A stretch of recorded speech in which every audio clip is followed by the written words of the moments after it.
দিয়ে চতিয়া চেনাই তুলৈ মনত পৰে বা ভাগি যা কি প্যাৰ কা নগমা হে। হাই বন্ধু বান্ধৱীসকল, স্বাগতম জনাইছোঁ আজি আপোনালোকক মোৰ অন্য এটা ভিডিঅ'লৈ। আজি মই আহিলোঁ এনেকুৱা এগৰাকী মানে প্ৰতিভাৱান শিল্পীৰ ঘৰলৈ। এইখন ঘৰতে সেই শিল্পীগৰাকী বাস কৰে। বাৰু পোনপ্ৰথমে সেই শিল্পীগৰাকীৰ লগত চিনাকি হৈ লওঁ, ব'লক। হাই বন্ধু বান্ধৱীসকল, আপোনালোকক মই যিগৰাকী প্ৰতিভাৱান শিল্পীৰ কথা কৈছিলোঁ, এইগৰাকী চাওক শিল্পীগৰাকী। আচলতে দেখিবলৈও কি সুন্দৰ দেখিছে নাই? হাঁহি দিছে শিল্পীগৰাকীয়ে। এতিয়া প্ৰথমে আপোনাক মোৰ নীলমণি গগৈ ইউটিউব চেনেললৈ স্বাগতম জনাইছোঁ। ধন্যবাদ। আপোনাৰ পৰিচয়টো দি লওক। মোৰ নাম কৃষ্ণা শইকীয়া। হয়, মোৰ ঘৰ এতিয়া বৰ্তমান বেকাজান গায়নবাৰী। আপোনাৰ ঘৰত কোন কোন আছে? ঘৰত মোৰ স্বামী, মোৰ ছোৱালী দুজনী আৰু শাহুৰ শহুৰ আৰু আমাৰ ইহঁতৰ খুৰাকৰ পৰিয়াল, আমি একেলগে আছোঁ। হয় হয়, সঁচাকৈ ক'বলৈ হ'লে বহুত সুখী পৰিয়াল। আপোনালোকে শুনিলে এই শিল্পীগৰাকীৰ ঘৰত কোন কোন আছে, বহুত সুখী পৰিয়াল। কিন্তু আপোনালোকক দেখাম এতিয়া এই শিল্পীগৰাকীৰ কি কিনো প্ৰতিভা আছে, সকলো প্ৰতিভা আপোনালোকক মই দেখাবলৈ চেষ্টা কৰিম। মোৰ ইউটিউবৰ ভিউৱাৰ্ছসকলক প্ৰথমে আপুনি কি শুনাম বুলি ভাবিছে? প্ৰথমতে এতিয়া মই শান্তা উজীৰৰ এটা বিহুৰীয়া গীত গাবলৈ চেষ্টা কৰিম। ঠিক আছে। দেহৰে পুৰণি নিশা নাহে টোপনি, দূৰৈৰে পেপাতি নিশা কৰে আমনি, দূৰে কথা ভাবি উজাগৰে ৰাতি যাইছে নাই, তোলৈ মনত পৰে চেনাই তোলৈ মনত পৰে চেনাই তোলৈ মনত পৰে। বহাগ বিহুৰ বতৰ আহিল গমেই নেপালি, খোপাতে মোৰ কেতেকী ফুল গুজি নিদিলি। বহাগ বিহুৰ বতৰ আহিল গমেই নেপালি, খোপাতে মোৰ কেতেকী ফুল গুজি নিদিলি। ঢোল পেপা গগনা বাজিছে মোৰ চেনাই ধন, কোমোৱা তোলাৰ দৰে উৰিছে মন চেনাই ধন। চেনাই তোলৈ মনত পৰে, দেহৰে পুৰণি নিশা নাহে টোপনি, দূৰৈৰে পেপাতি নিশা কৰে আমনি, তোৰে কথা ভাবি উজাগৰে ৰাতি যাইছে নাই, তোলৈ মনত পৰে চেনাই তোলৈ মনত পৰে চেনাই তোলৈ মনত পৰে। ধন্যবাদ। সঁচাকৈ ক'বলৈ হ'লে শিল্পীগৰাকীয়ে মানে ইমান সুন্দৰকৈ গাইছে, দেখিছে আপোনালোকে, লগতে শুনিছেও দেখিছেও, মানে ইমান সুন্দৰ কণ্ঠ। আপোনালোকে নিশ্চয় চাই ভাল পাব। মই বাৰে বাৰে কৈ আছোঁ যে শিল্পীগৰাকীৰ বাবে যিমান পাৰে ভিডিঅ'টো শ্বেয়াৰ কৰিব আৰু নীলমণি গগৈ চেনেলটো ছাবস্ক্ৰাইব কৰিব, তেতিয়াহে আপোনালোকক মই এনেকুৱা প্ৰতিভাবিলাক দেখাবলৈ চেষ্টা কৰিব পাৰিম। আৰু যদি আপোনালোকে শ্বেয়াৰ নকৰে হয়তো মই চেষ্টা কৰিব নোৱাৰিম, সেইবাবে যিমান পাৰে আপোনালোকে শ্বেয়াৰ কৰিব আৰু ছাবস্ক্ৰাইব কৰি ৰাখিব। বাৰু আৰু আপুনি এতিয়া কি শুনাম বুলি ভাবিছে? বহুদিন আচলতে এইবিলাক ৰিয়াজ কৰা নাই। আগতে চৰ্চা কৰিছিলোঁ অৱশ্যে, তাৰপিছত এতিয়া বোৱাৰী হোৱাৰ পাছত আৰু এইবিলাক মানে কমি গৈছেগৈ, সেইটো কাৰণে কিবা কিবি ভুলো হ'ব পাৰে। তথাপিও এনেই গাবলৈ মই চেষ্টা কৰিম। ভূপেন্দ্ৰ সংগীত এটা মই গাইছোঁ। ঠিক আছে, গাই দিয়ক।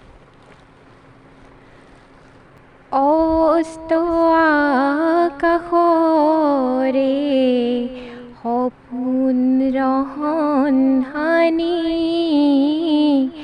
ক্লান্ত লুইতৰে হেঙুলীয়া পানী,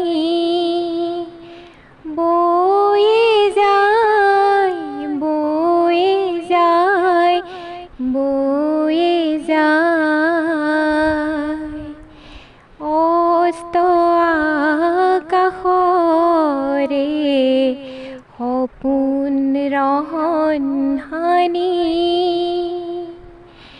কোন সুন্দৰৰে শিল্পীয়ে পদুম ফুলৰ নাৱেৰে ময়ূৰ পংখী ৰহনবোৰ দিয়ে চতিয়া কোন সুন্দৰৰে শিল্পীয়ে পদুম ফুলৰ নাৱেৰে ময়ূৰ পংখী ৰহনবোৰ দিয়ে চতিয়া দুয়োপাৰে কত মানুহ কত যে ইতিহাস লক্ষ যদি দিগন্ত শিল্পীহে তোমাৰ পদুমৰে পাঞ্চৈ চকুৱাই এবাৰ দেখিবা জীৱনৰে দেখিবা জীৱনৰে দিগন্তয় পাৰ বেলি যে যায় বেলি যে যায় বেলি যে যায় অস্ত আকাশৰে সপোন ৰহন হানি ক্লান্ত লুইতৰে হেঙুলীয়া পানী বয়ে যায় বয়ে যায় বয়ে যায় অস্ত আকাশৰে সপোন ৰহন হানি ধন্যবাদ সঁচাকৈ মানে ইমান সুন্দৰকৈ গাইছে মানে শিল্পীগৰাকীৰ কণ্ঠত সঁচাকৈ সৰস্বতীয়ে লাগ দিছে বুলি ক'ব লাগিব ইমান সুন্দৰকৈ গাইছে আপোনালোকে শুনিছে সেইবাবে শিল্পীগৰাকীৰ বাবে আপোনালোকে যিমান পাৰে ভিডিঅ'টো শ্বেয়াৰ কৰিব নহ'লে এনেকুৱা শিল্পীসকল আমাৰ অসমত জিলিকি নুঠিব যাতে এনেকুৱা শিল্পীসকলে এখন মঞ্চ পাওক আৰু গোটেই অসমত জিলিকি ৰওক সেইবাবে আপোনালোকক মই সদায় এনেকুৱা এটি প্ৰতিভাৰ ভিডিঅ' আপোনালোকলৈ প্ৰেৰণ কৰি আছোঁ আৰু নীলমণি গগৈ চেনেলটো ছাবস্ক্ৰাইব কৰি ৰাখিব এতিয়া ইয়াৰ বাহিৰে এইটো আপুনি গালে এতিয়া ভূপেন হাজৰিকাৰ যিভাগ গীত গালে এতিয়া আপুনি কাৰ গীত শুনাম বুলি ভাবিছে আৰু ভূপেন হাজৰিকাৰ পিছতে জ্যোতি সংগীতো মই ভাল পাওঁ জ্যোতি সংগীত এটা গাবলৈ চেষ্টা কৰিম ঠিক আছে জ্যোতি সংগীত এভাগ গাই মোৰ ভিউৱাৰ্ছসকলক শুনাই দিয়ক নিশ্চয় মোৰ বিশ্বাস মোৰ ভিউৱাৰ্ছসকলে চাই ভাল পাব আৰু যিমান পাৰে ভিডিঅ'টো শ্বেয়াৰ কৰিব গাই দিয়ক সকলোৱে মানে পৰিচিত গীত এটাকে গাইছোঁ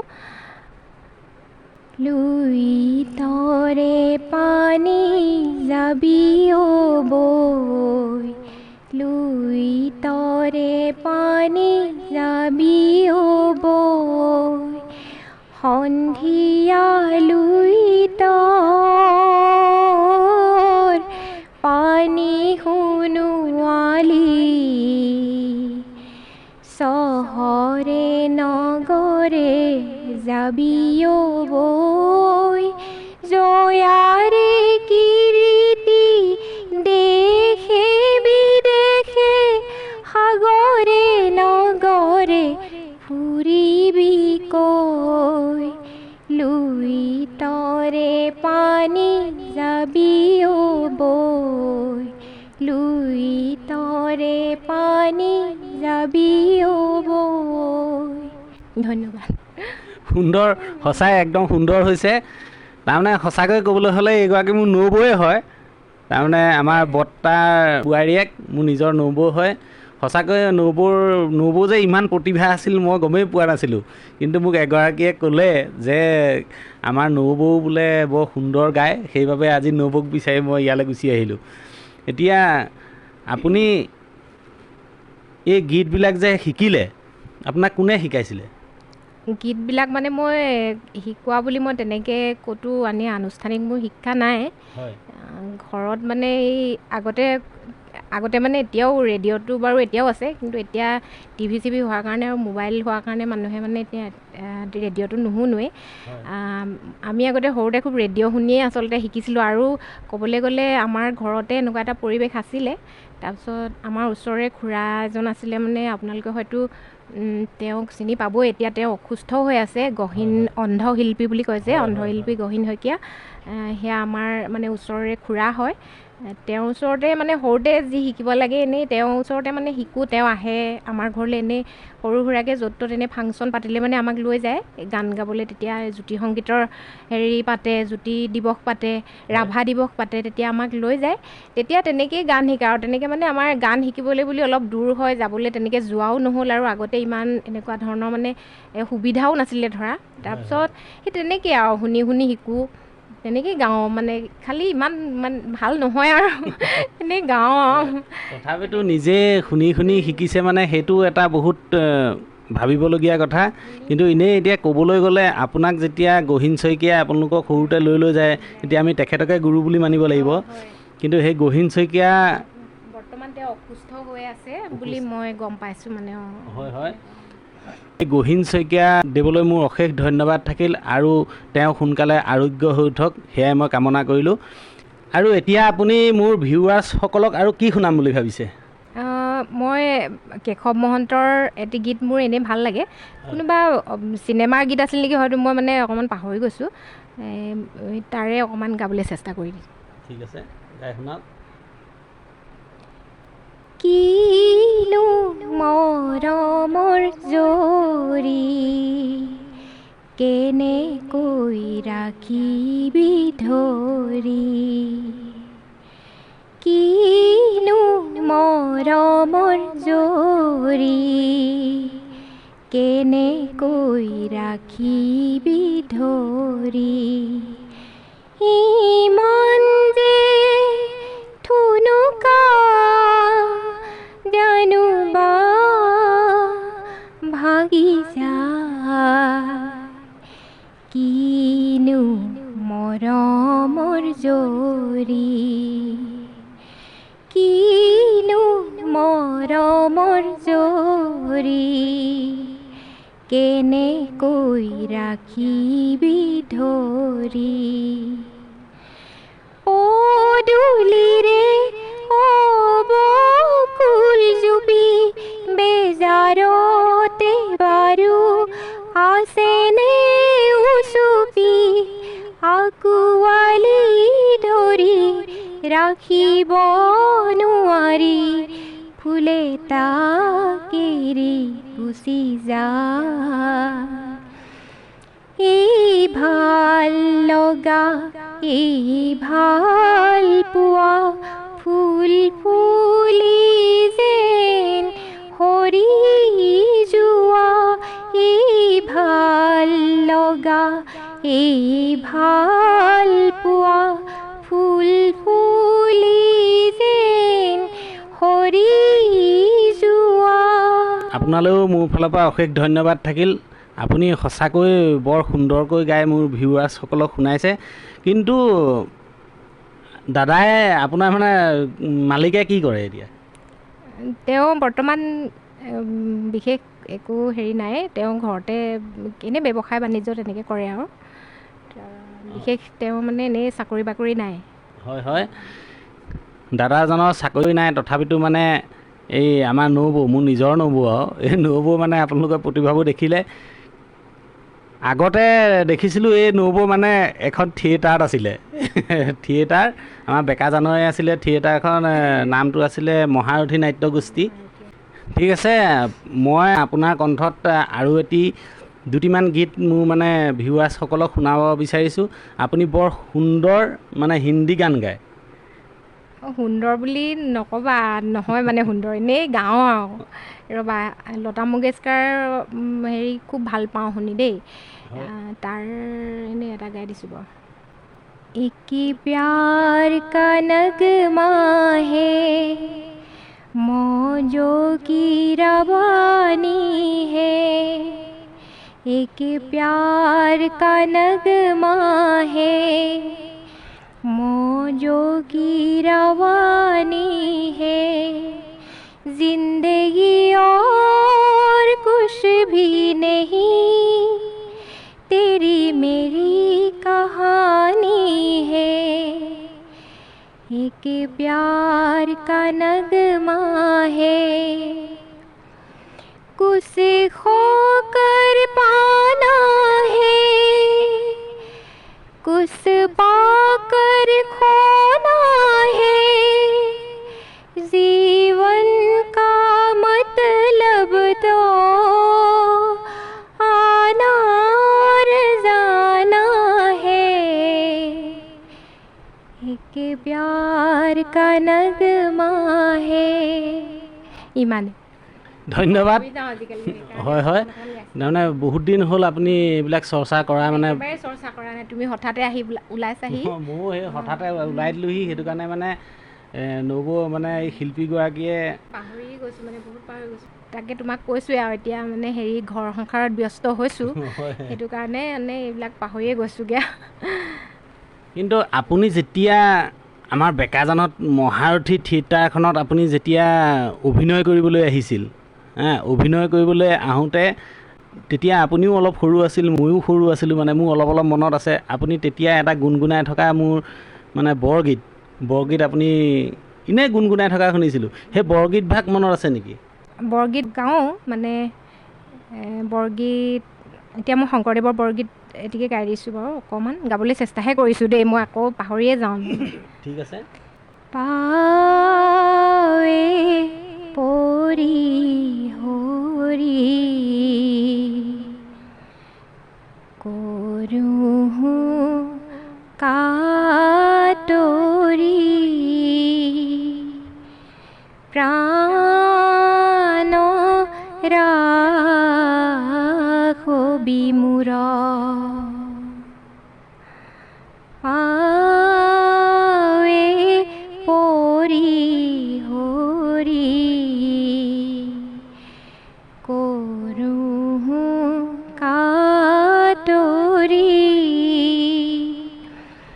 প্ৰাণ ৰাখবি মোৰ। বিষয় বিষধৰ বিষে জৰা জৰ, জীৱন নাৰহে থুৰ, প্ৰাণ ৰাখবি মোৰ। অথিৰ ধন জন জীৱন যৌৱন, অথিৰ কুসংসাৰ,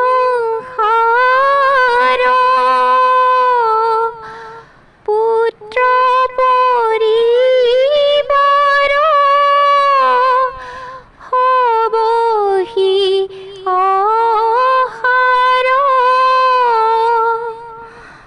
কৰবো কাহিৰি সাৰ, প্ৰাণ ৰাখবি মোৰ। প্ৰাণ ৰাখবি মোৰ। ধন্যবাদ। মোক আপোনাৰ এই বহুমূলীয়া সময়কণ দিয়াৰ বাবে আপোনাক মই ধন্যবাদ জ্ঞাপন কৰিছোঁ। কিন্তু আপুনি মোৰ ভিউৱাৰ্ছসকলক আৰু কিবা ক'ব নেকি? ভিউৱাৰ্ছসকলক আপোনালোকে আমাৰ নীলমণি গগৈৰ চেনেলটো চাওক, ছাবস্ক্ৰাইব কৰক আৰু যিমান পাৰে শ্বেয়াৰ কৰক। নীলমণিলৈ মই বহুত ধন্যবাদ জনাইছোঁ। নীলমণি আগলৈ আৰু আগবাঢ়ি যাওক, এতিয়া বহুত আগবাঢ়ি গৈছে তেওঁ। ইয়াকে কৈ মই নীলমণিলৈ অশেষ ধন্যবাদ জনাইছোঁ।